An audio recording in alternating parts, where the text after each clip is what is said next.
हम इसमें क्लास की आप खैरियत से होंगे। और रिज्यूमिंग बैक, हम जो मॉड्यूल डिस्कस कर रहे थे, module number fourth, that was regarding sustainable supply chains. उसमें हमारे पास लास्ट कपल ऑफ टॉपिक्स जो हैं वो बाकी रह गए हैं, जिनको आज हम कवर अप कर रहे हैं। और फिर कल के सेशन में इंशाल्लाह हम कोशिश करेंगे कि जो लेजिस्लेशंस हैं वर्ल्ड वाइड, उनकी इम्पोर्टेंस, उनकी पोजीशनिंग हमारे कोर्स में, और फिर की लेजिस्लेशंस पर डिस्कशन करते हुए नेक्स्ट मॉड्यूल में हम वर्ल्ड वाइड की लेजिस्लेशंस पर डिस्कशन कर रहे होंगे। Last time if you have gone through the video recorded session, तो आपने देखा होगा हमने जो एक जनरलाइज फ्रेमवर्क टेकअप किया था सस्टेनेबल सप्लाई चेन के हवाले से, उसमें बहुत सारे ऑप्शंस में हम कुछ की कंटेंट्स पे डिस्कशन कर रहे थे। We also looked at the most important aspect of it by linking up all supply chain with the critical activities with the sustainability goals। हमने उन हवालों से भी डिस्कशन देखी। फिर हमने ये देखा कि how the sustainable supply chain will be guided, उनको गाइड कौन करेगा। तो पता चला कि गवर्नमेंट की रेगुलेशंस इमर्ज हुई हैं। पहले मार्केट ओरिएंटेड अप्रोच आई, यानी मुख्तलिफ इंडस्ट्रीज ने खुद स्टैब्लिश किया कि what should be the best practices to protect the environment. फिर हमने देखा कि गवर्नमेंट की रेगुलेशंस आ गई, यूनाइटेड स्टेट्स में, पूरे वर्ल्ड में, यूरोपियन यूनियन में, चाइना में, सिंगापुर में। हमें देख रहे हैं कि गवर्नमेंट जो है वो लॉज और लेजिस्लेशंस के थ्रू इन्वायरमेंटल इश्यूज को कवर अप करने की कोशिश कर रहे हैं। और इवेंचुअली फिर हमने देखा कि लॉज जो है वो एक लिमिटेड लेवल तक सपोर्ट दे सकते हैं, यानी कंप्लाइंस का एक मैकेनिज्म, गवर्नेंस का मैकेनिज्म स्टैब्लिश कर सकते हैं।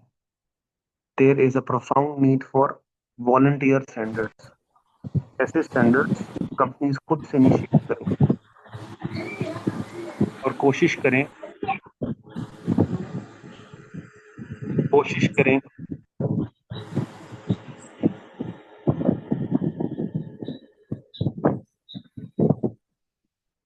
और कोशिश करें कि ऐसे एरियाज को आइडेंटिफाई करें जो लॉ कवर अप नहीं करता। और इस हवाले से कुछ वॉलंटरी स्टैंडर्ड्स, इनिशिएटिव्स हमारे सामने इमर्ज होते नजर आ रहे हैं। आप देख रहे हैं वो रिसोर्स डिप्लीशन के हवाले से हैं, मुख्तलिफ इन्वायरमेंटल एस्पेक्ट्स के हवाले से हैं, और सेफ इन्वायरमेंट फॉर ऑल के हवाले से। तो जब हम ये डिस्कशन कर रहे हैं तो आप देखेंगे कि इस डिस्कशन के बाद इवेंचुअली ये हमें एक फ्यूचरिस्टिक गाइडलाइन मिल रही होगी कि organisations can not work alone. Organizations need to work in close coordination with the stakeholders।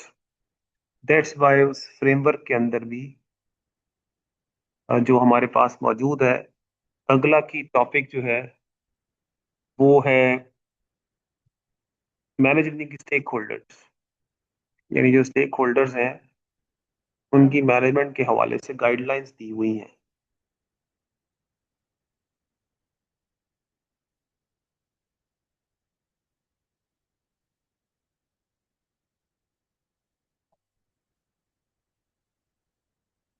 Y? Because alone organisation can not work है, खुद से अकेले काम नहीं कर सकती। तो हम देख रहे हैं there is a need for collaborative efforts, collaborative arrangement करने की जरूरत है। और इसी कोलैबोरेटिव अरेंजमेंट से जो टॉपिक इमर्ज हो रहा है वो ये हो रहा है कि ऑर्गेनाइजेशंस अपने इर्द गिर्द जो स्टेक होल्डर्स हैं उनके साथ मिलकर काम करें। क्यों? क्योंकि through out the supply chain organisations को बहुत सारे स्टेक होल्डर्स टच करते हैं, यानी उसके साथ इंटरेक्ट करते हैं। सब मिलकर ऐसा करेंगे तब जाकर हम सस्टेनेबिलिटी गोल्स को अचीव कर सकेंगे। ये कंसेंसस बिल्डअप हो गए। हमें रेलेवेंट स्टेक होल्डर्स जो कि बिल्कुल टास्क से रिलेटेड है, सप्लायर, डिस्ट्रीब्यूटर और कंज्यूमर, इस वाले से डिस्कशन समझ आ रही है। लेकिन हमें और बहुत सारे वॉलंटियर्स, स्टेक होल्डर्स, इन्फ्लुएंसर्स नजर आ रहे हैं जो कि शायद इससे बियॉन्ड है। तो सबसे पहला काम ऑर्गेनाइजेशंस को, अगर सस्टेनेबल सप्लाई चेन के मेजर एडवांटेज अचीव करने हैं, is to identify their stakeholders. ऐसे लोग जिन पर ऑर्गेनाइजेशन का डायरेक्ट इम्पैक्ट हो, इन्फ्लुएंस हो, अपने प्रोडक्ट से, अपनी प्रैक्टिसेस से, अपनी एक्शन से। हम उन स्टेक होल्डर्स को आइडेंटिफाई कर रहे हैं। मसलन ISO 26000 जो क्वालिटी सर्टिफिकेट है, वो ये की क्वेश्चंस प्लेस करता है। ऑर्गेनाइजेशंस भी इनकी क्वेश्चंस को प्लेस करने के बाद उनकी स्टेक होल्डर्स को आइडेंटिफाई कर सकती हैं। और पहले भी हमने ये पिक्चर देखी थी कि आप देख रहे हैं कि इसमें फाइनेंसर्स हैं, एम्प्लॉई हैं, कस्टमर्स हैं, सप्लायर्स हैं, और आउटसाइड में मीडिया है, कंपेटिटर है। ऑर्गेनाइजेशन मुख्तलिफ स्टेक होल्डर्स के दरमियान एग्जिस्ट कर रही है, the firm.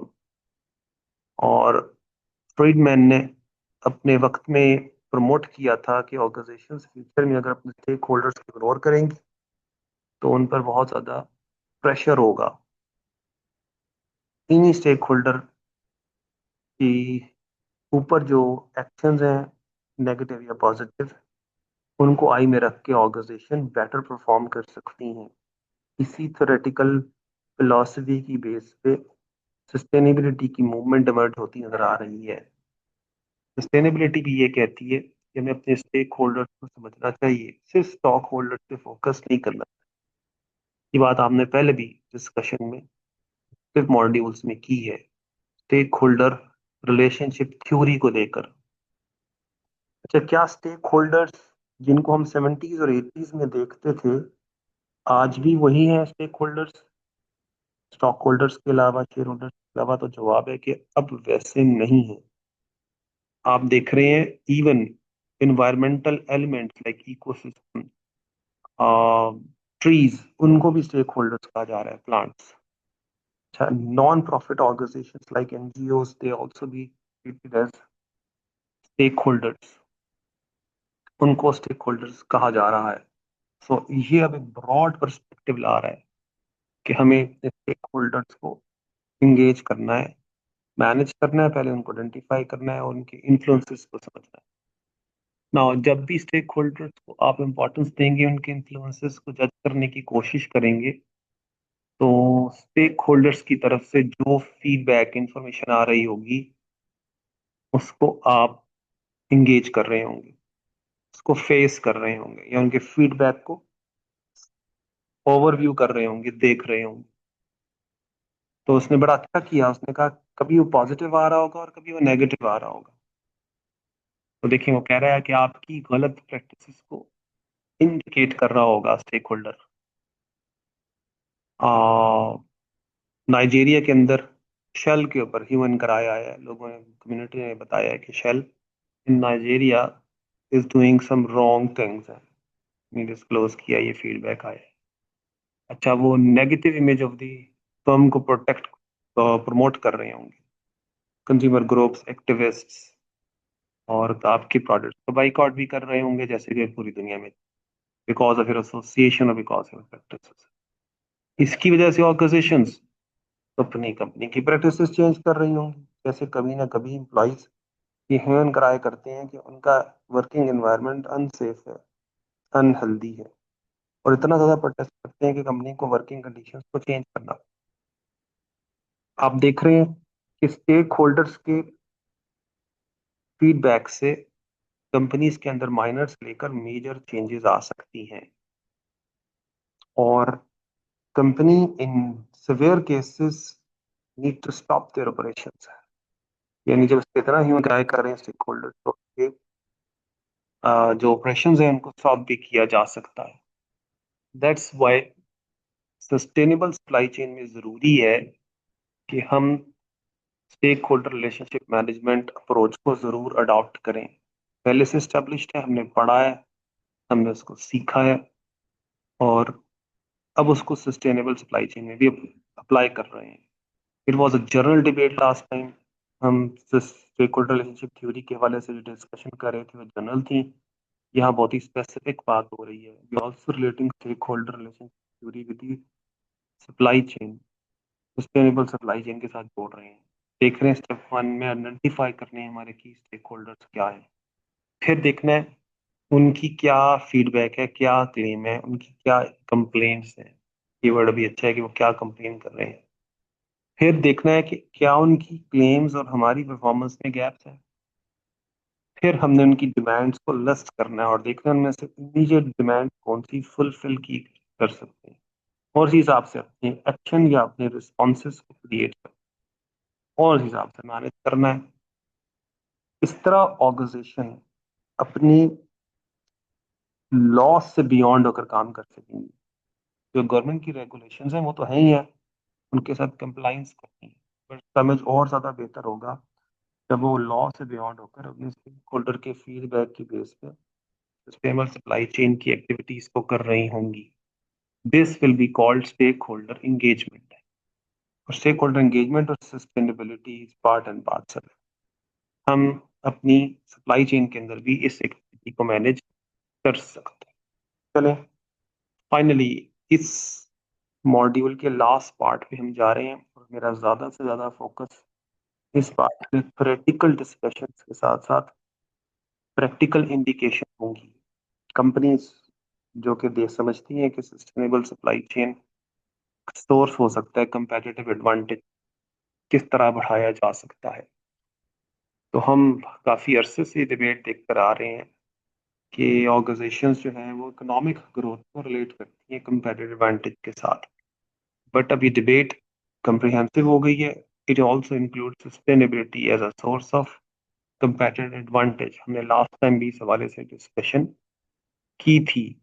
There are new opportunities available for companies है, सिर्फ थ्योरिस्ट्स एकेडमिक्स ही नहीं कह रहे, बट के जितने भी सर्वे हो रहे हैं वो भी यही बात कर रहे हैं।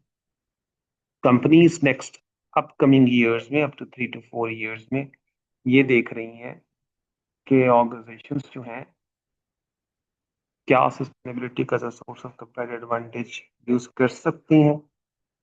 मेन स्ट्रीम सस्टेनेबिलिटी ऑर्गेनाइजेशन की मेन एक स्ट्रेटेजी के साथ जुड़ सकती है, as a source of uniqueness से एडवांटेज हो सकती है। तो आप देख रहे हैं कि अराउंड 46% से स्ट्रांगली बिलीव करते हैं इसमें, एग्री करते हैं। 41% भी समहाउ द अदर एग्री करते हैं। मेजॉरिटी एग्रीज विद दैट है। इस लिहाज से it calls for supply chain strategy which is embedded with sustainability goals.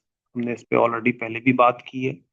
It calls for moving from the basic needs, जो कि आपके ब्रेड एंड बटर है जिसको कहते हैं, स्कीम सिंबॉलिक लिखी हुई है, to a practice in supply chain which is environmental friendly है। और वो कोशिश कर रही है कि वो अपने एनवायरमेंट को कम से कम डैमेज करे, बल्कि उसकी रिहेबिलिटेशन के हवाले से काम करे। हम ऑटोमेटिव इंडस्ट्री के ऊपर सबसे ज्यादा फोकस इसलिए डालते हैं, उसकी पिक्चर से इसलिए रिलेट करते हैं, बिकॉज शायद जो सबसे बड़ा इशू मॉडर्न वर्ल्ड में आया है फ्यूल कंजम्पशन का और कार्बन फुटप्रिंट्स का, उसका ताल्लुक ऑटोमोबाइल इंडस्ट्री से है। तो हम देख रहे हैं उनको हम इस तरीके से मैनेज करने की कोशिश कर रहे हैं कि कम से कम एनवायरमेंटल इशू क्रिएट करे। हमने याद आया ये मॉडल भी अडॉप्ट किया था और देखा था, इसी के साथ रिलेट किया, मैं दोबारा से इसको प्लेस कर रहा हूँ कि हमने कोशिश करना है कि हमारी सप्लाई जो है वो अवेलेबल हो और वो यूनिक एक्टिविटी कर रही हो और इतनी आसानी से कॉपी ना हो सके, और ऑर्गेनाइजेशन में से मैक्सिमम बेनिफिट्स एक्सप्लॉइट कर रही हो, जनरेट कर रही हो, but in the light of the sustainability goals. So sustainability could be a useful lever of competitive advantage, हो सकती है। एंड लास्ट 10 years में ये बात साबित हो गई। टॉप नॉच कंपनीज, उन्होंने अपना सारा स्ट्रेटेजिकल फोकस चेंज कर दिया। हम अगर जब उनकी स्ट्रेटेजी को देखते जाएंगे तो हम देखेंगे कि उसके अंदर एनवायरमेंटल कंसर्न क्रीप इन कर रही हैं, इन्हें बिल्डअप हो रही हैं। और ये क्यों हुआ है? बिकॉज हमें मुख्तलिफ किस्म के रिस्क का सामना है, विद इन और आउटसाइड। बहुत सारी चीजें इसमें हमारा कंट्रोल कम से कम है, बट देन बहुत सारी चीजें ऐसी हैं जिनको हम प्लान कर सकते हैं। इस ओवरऑल चैप्टर की जो फाइनल कंक्लूजन है वो भी यही कहता है कि ऑर्गेनाइजेशंस वैसे तो कॉस्ट कटिंग करती हैं, डिफरेंशिएशन करती हैं, कंपेरेटिव एडवांटेज जनरेट करने के लिए इन दोनों सिचुएशन में ऑर्गेनाइजेशन सस्टेनेबिलिटी को यूज कर सकती हैं, ताकि वो नए प्रोडक्ट्स बना सकें या फिर नए वेज ढूंढ सकें जिनसे उनकी कॉस्ट कट हो सके। यानी हम ओवरऑल जर्नल वेज जो कंपेटिटिव एडवांटेज के हैं उसमें सस्टेनेबिलिटी के फोकस को देख सकते हैं।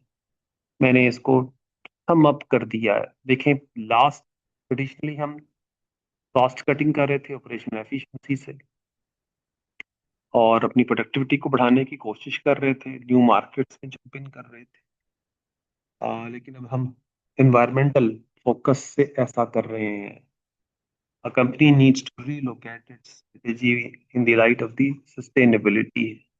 यही इसका ओवरऑल कंक्लूजन है। टॉप मैनेजमेंट लीडरशिप इसी चीज पर फोकस करें। And here are multiple examples.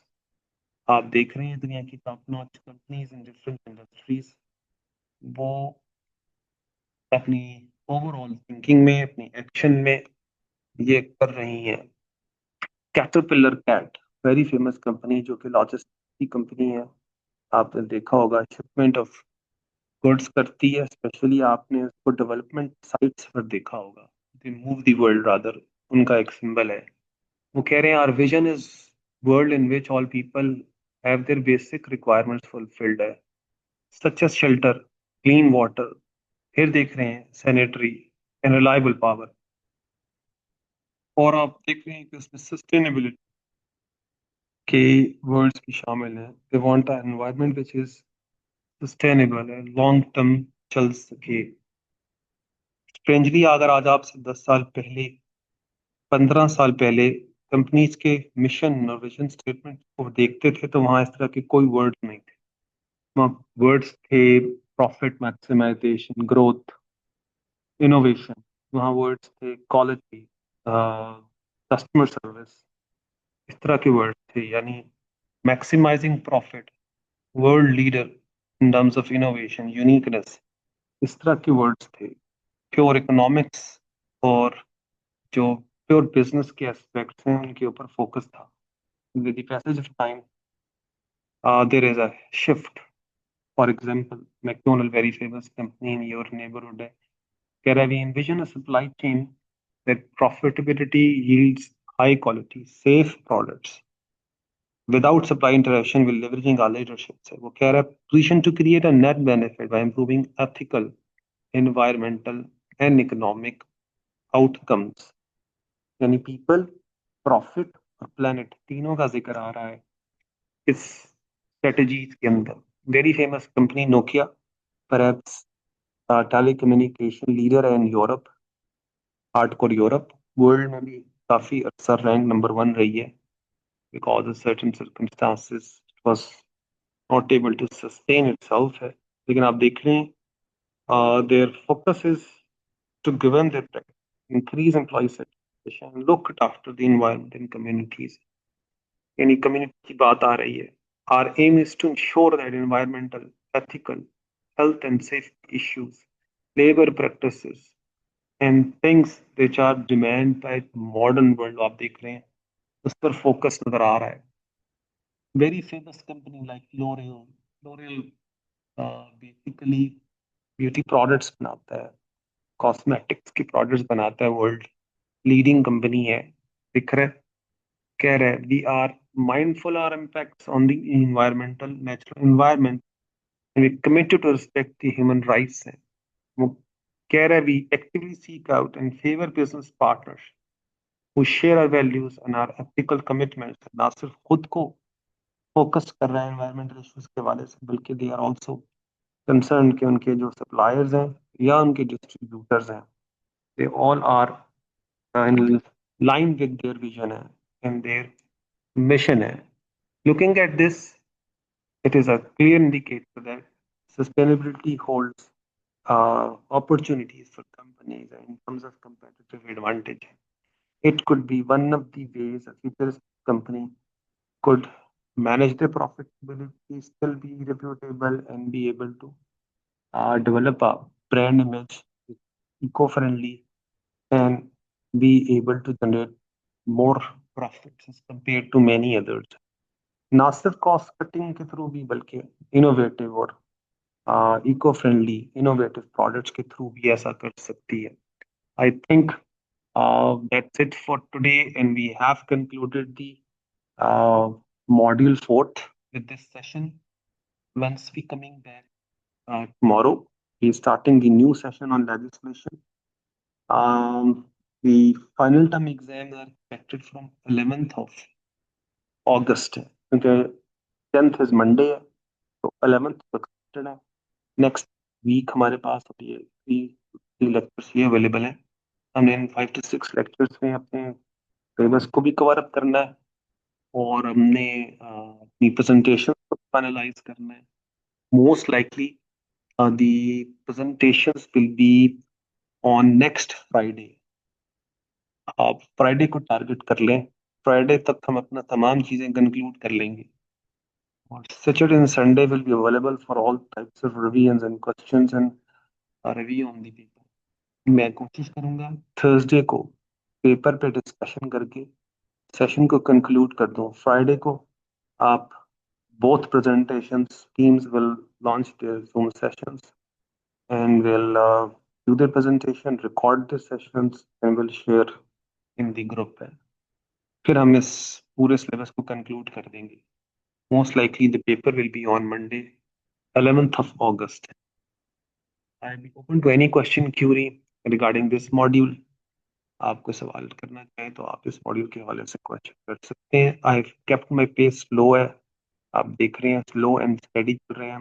हमने 3 मॉड्यूल्स किए थे मिड में, और we moving toward 3 modules in the final है. That's it.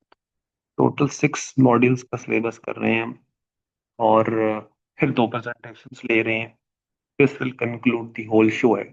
My next module is on legislation है, and the next module will be a special topic है. वो हम ट्रेंड्स देख रहे होंगे सस्टेनेबिलिटी में. Most likely we looking at trends in terms of technology, specially information technology. हम उसके साथ इंटीग्रेट करेंगे और भी देखेंगे वर्ल्ड वाइड ग्लोबल लेवल पर सस्टेनेबिलिटी में क्या ट्रेंड्स चल रहे हैं. हम उनको भी उस टॉपिक में कवर अप कर लेंगे. Course time will be short है. जितने ट्रेंड्स या टॉपिक्स हम जिसमें कर सके हम उस पर फोकस कर रहे होंगे. Hope for the best. We will resume tomorrow. I think around 3 p.m. again for full of sessions. हम काफी अच्छे से सिंगल सेशन कर रहे हैं. कल इंशाल्लाह हम कोशिश करेंगे कि हम 2 सेशंस करें और कुछ टॉपिक्स को कवर अप कर लें. फिर on Friday we will have a session again, most likely on Saturday as well अगर हो सका. Otherwise we will resume on Tuesday.